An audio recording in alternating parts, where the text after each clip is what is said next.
Well, this USB cable is super long. Micro USB, very soft, quite long. Okay.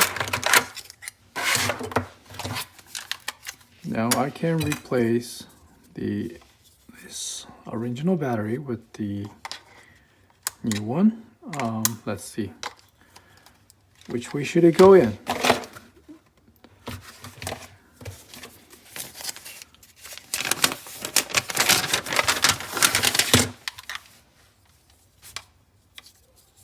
Looks like it's this way.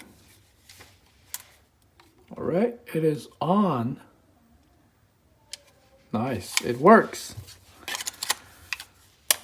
Okay, I guess you can have a dock and charge it like this or this. I don't know.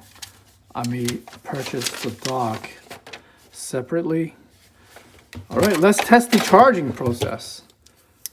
And using the included cable, I'm gonna use the power meter to test. And let's see, there's two power meters, one USB and one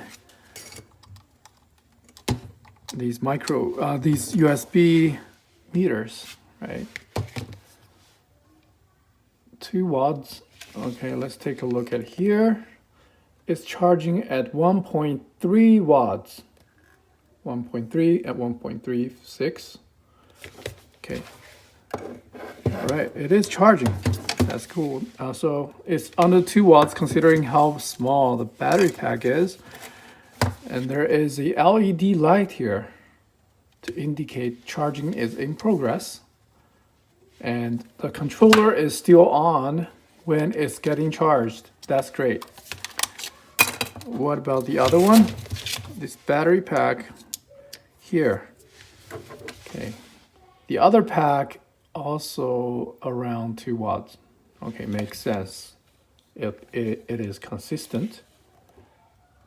1.36, 37, 1.4. All right. Yeah. I'll keep them charged, then use them in my controller. And thanks to this design, we can totally use it when charging. That's great. Cool.